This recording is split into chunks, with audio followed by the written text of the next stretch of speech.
go to President Obama. He is speaking before the Air Force Academy, their commencement address. I hereby grant amnesty to all cadets serving restrictions and confinements for minor offenses.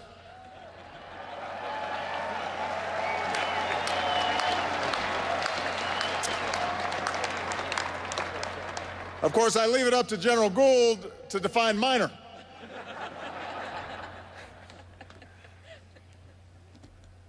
Cadets, this is the day you finally become officers in the finest Air Force in the world.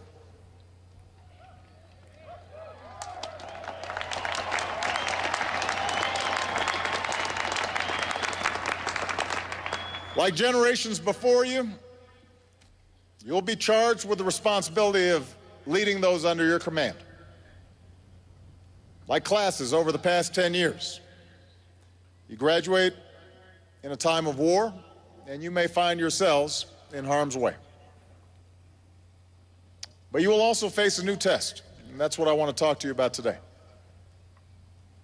4 years ago, you arrived here at a time of extraordinary challenge for our nation.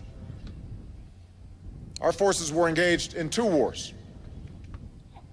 Al-Qaeda, which had attacked us on 9/11, was entrenched in their safe havens. Many of our alliances were strained, and our standing in the world had suffered. Our economy was in the worst recession since the Great Depression. Around the world, and here at home, there were those that questioned whether the United States still had the capacity for global leadership. Today, you step forward into a different world. You are the first class in 9 years that will graduate into a world where there are no Americans fighting in Iraq.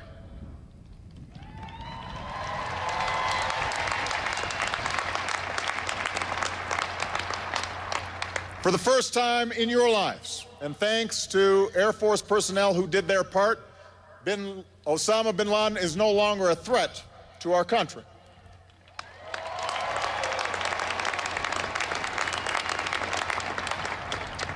We've put Al-Qaeda on the path to defeat. And you are the first graduate since 9/11 who can clearly see how we'll end the war in Afghanistan. So what does all this mean? When you came here 4 years ago, there were some 180,000 American troops in Iraq and Afghanistan. We've now cut that number by more than half. And as more Afghans step up, more of our troops will come home while achieving the objective that led us to war in the first place, and that is defeating Al-Qaeda and denying them safe haven. So we aren't just ending these wars, we are doing so in a way that makes us safer and stronger. Today we pay tribute to all our extraordinary men and women in uniform for their bravery, for their dedication. Those who gave their lives in Iraq and Afghanistan to make this progress possible, including 16 graduates of this academy. We honor them. We will always honor them. For a decade, we have labored under the dark cloud of war. And now we can see a light, the light of a new day on the horizon. So the end of these wars will shape your service, and it will make our military stronger. 10 years of continuous military operations have stretched our forces and strained their families. Going forward, you'll face fewer deployments. You'll have more time to train and stay ready. That means you'll be better prepared for the full range of missions you face. And ending these wars will also ensure that the burden of our security no longer falls so heavily on the shoulders of our men and women in uniform.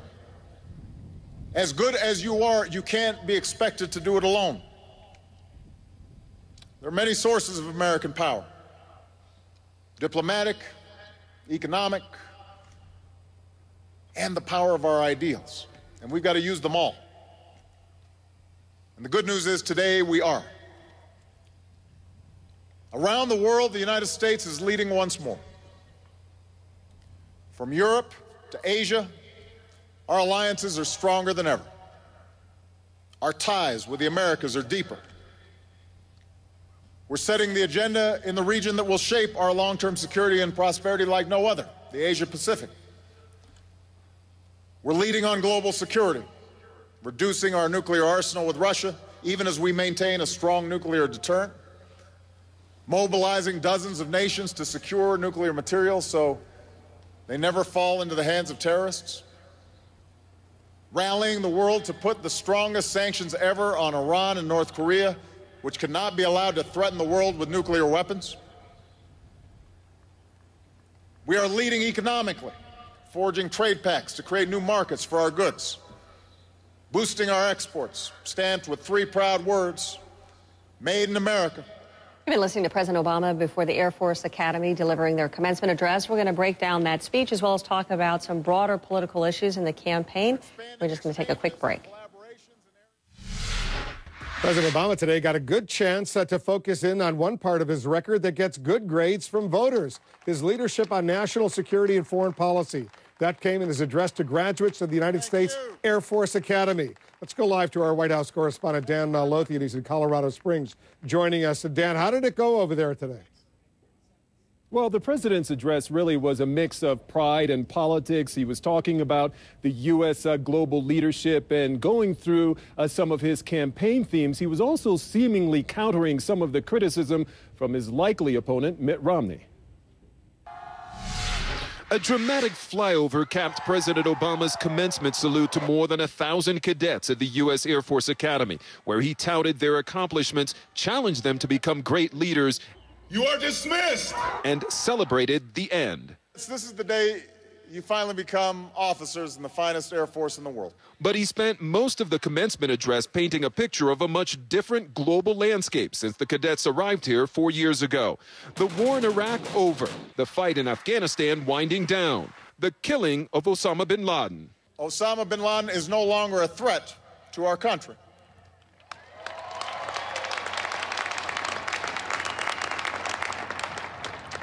We've put al-Qaeda on the path to defeat. And when this iconic photo was snapped during the raid to get bin Laden, it was an Academy graduate, the president pointed out, who was at his side, General Brad Webb. But big challenges remain, even as the president spoke about the spread of democracy and the push to secure nuclear weapons. Mobilizing dozens of nations to secure nuclear materials so they never fall into the hands of terrorists. Rallying the world to put the strongest sanctions ever on Iran and North Korea. The president enjoys strong support among Americans for his handling of foreign policy. In this recent poll, 51% approve, 42% disapprove. But his likely Republican opponent, Mitt Romney, gives the president a much different score, accusing Mr. Obama of trying to make friends with some of the world's worst actors and criticizing defense cuts. I happen to believe that America's strength is the best ally peace has ever known, that America must have a military so strong no one would ever think of testing it. As a Predator drone stood on display behind the cadets, President Obama acknowledged the military would be leaner, but no less capable of handling both conventional and unconventional threats. Cadets, as I look into your eyes, as you join that long blue line, I know you will carry us even farther and even higher.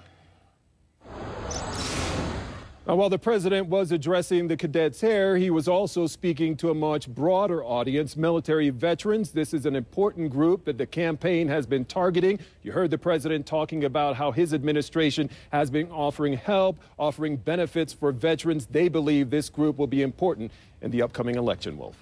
All right, thanks very much, Dan Lothian in Colorado for us. Here's a question. Who do women voters really like more? Recent polls offer some contradictory results on female voters' choice for president. Stand by. And a conservative super PAC comes out with a kinder, gentler attack ad. Will that lure voters away from President Obama? Our strategy session. It's coming up next.